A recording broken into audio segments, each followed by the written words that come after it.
C'est hallucinant quand même. On ne peut pas tirer sur tous les préfets. Vous voyez, là, par exemple, le préfet a joué un rôle parce qu'il était pour l'interdiction de cette école. Oui. Moi, je crois que... On va voir d'ailleurs ce qu'il a dit, le préfet. Vous avez raison, il faut réhabiliter les préfets. Dans la justice, il y a un biais idéologique antinational, pro-invasion d'une partie de la magistrature et de la magistrature administrative.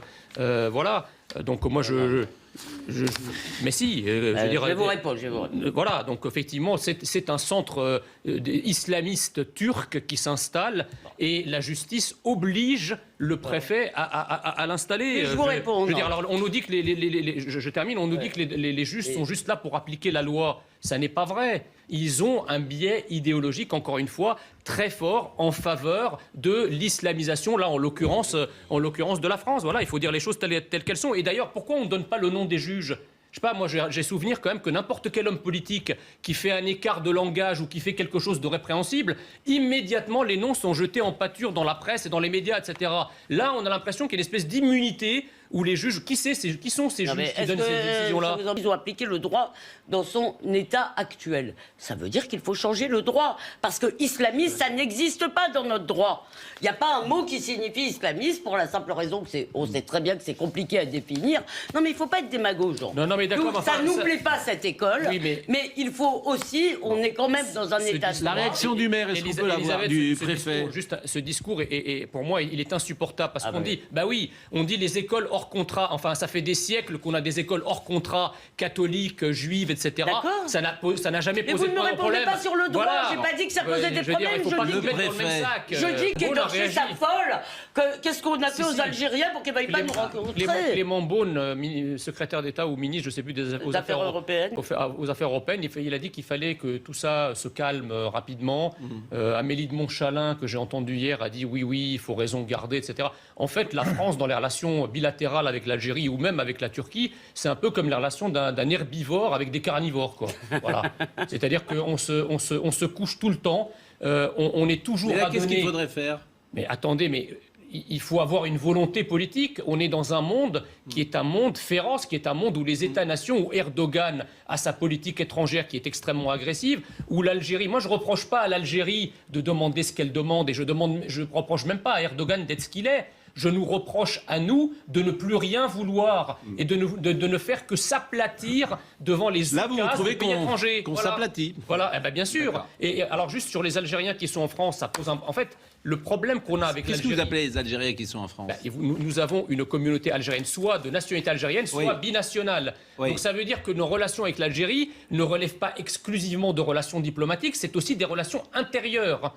C'est-à-dire que quand vous avez un gouvernement qui, effectivement, accepte qu'un pays dont des ressortissants ici en France nous disent que nous sommes une puissance coloniale, une puissance criminelle, que nous sommes des ennemis, mais ça veut dire quoi ? Ça veut dire que nous accueillons des millions d'ennemis de l'intérieur à l'intérieur de la France.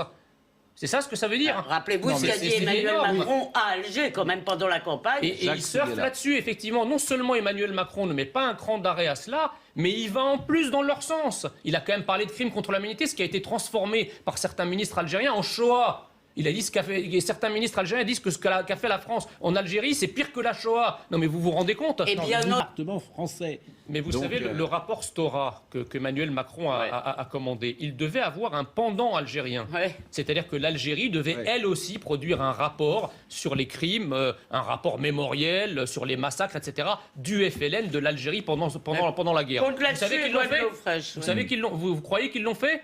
Que nenni. Et donc nous, on se retrouve à faire des rapports et à s'excuser pendant que la partie adverse, elle, réclame et réclame. C'est quand même assez incroyable. Vous savez ce que c'est, les tags qui ont été écrits ? Vive le roi, non à l'islamisation, Charles Martel sauve-nous. Alors, c'est pas très gentil et il faut sacraliser et sanctuariser tous les lieux de culte. Mais enfin, de là à donner lieu à un déplacement du ministre de l'Intérieur, si à chaque fois qu'un édifice religieux en France était tagué, le ministre de l'Intérieur se déplace, ça serait un emploi à plein temps. Je l'ai pas vu se déplacer pour les tombes juives, par exemple, profanées. Oh, c'est pas vrai, le président s'est déplacé. Non, pas tout le temps, pas toujours. Il y a des choses qu'on n'entend pas. Il y a des centaines d'églises. C'est d'ailleurs les lieux de culte les plus profanés, les plus dégradés, ce sont les églises. On en entend jamais parler. Alors moi, juste, je termine. J'en ai assez, si vous voulez, qu'une tranche de jambon jetée contre une mosquée provoque un tollé médiatico-politique. On parle d'islamophobie de la France. Et lorsque vous avez des dizaines, sinon des centaines d'édifices religieux catholiques qui sont dégradés ou brûlés, là, on parle juste de faits divers. Voilà. Et ça, c'est le deux poids, deux mesures, moi, qui me dérange et qui m'énerve. C'est souvent le non, mais c'est vrai que... je veux dire, ne dites pas le contraire. D'abord, c'est intéressant que vous ayez, cité les tags. Parce que tout le monde dit tags islamophobes depuis ce matin, et personne ne les citait. Effectivement, c'est assez intéressant. Vous pouvez les répéter d'ailleurs? Non à l'islamisation. Oui. Vive le roi, non à l'islamisation. Charles Martel, sauve-nous. Alors, il y en a un quand même qui n'est pas très gentil. Mahomet, prophète pédophile. Oui. Ah oui, effectivement. Ça, c'est... Mais bon. Et à la faute. Ça, vous ne l'aviez pas cité. Non, je ne l'ai pas cité parce que... Bon, non, mais non à l'islamisation, par exemple, si vous voulez, on vous dit que ça, c'est... On vous dit que c'est islamophobe. Bon, je ne l'ai pas cité, mais le prince Philippe. Ça repose quand même sur quelque chose qui est dans le Coran, puisque Mahomet a épousé Aïcha entre 9 et 12 ans. Donc, effectivement, à l'aune de ce que nous connaissons aujourd'hui... Bon, mais c'est un jugement rétrospectif. Voilà, c'est islamophobe et il faut bien sûr le condamner. Après, on va voir justement la vaccination. Je n'ai pas la même lecture de ce que dit Flau, parce qu'en fait, ce qu'il a l'air de dire, c'est qu'il y a une espèce de course entre le rythme de vaccination et la propagation du virus.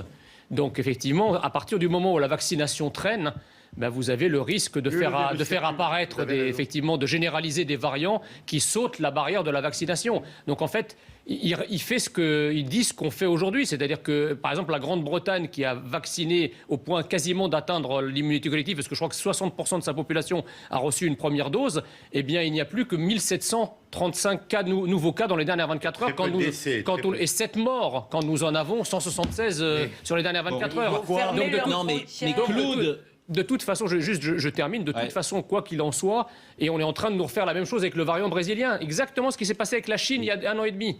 On nous dit, là, il faut fermer les frontières avec le Brésil. Donc, ils ne les ferment pas. On va avoir un variant brésilien, et dans 3 mois, on va vous dire, c'est pas la peine de fermer les frontières, puisque le variant brésilien est déjà là. Non, mais là, vous avez raison. Vous voyez? Et tout est comme ça. Hier, j'ai quand même vu un reportage. Oui, le président nous a dit qu'il y avait 10 000 lits. Et j'ai lu qu'on pouvait, à un moment donné, pousser ces 10 000 lits à 12 000 lits. Oui. Donc il n'y a pas non plus de drame. Oui, enfin, encore faut-il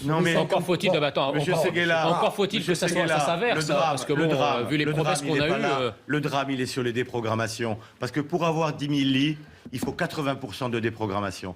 Et donc c'est pas 10 000 lits alors Non, mais... C'est pas 10 000 lits, c'est qu'en fait, c'est un jeu de chaises musicales. Oui, parce qu'on fait... Vous avez le même stock, simplement, vous agissez sur non pas sur les stocks, mais sur les patients.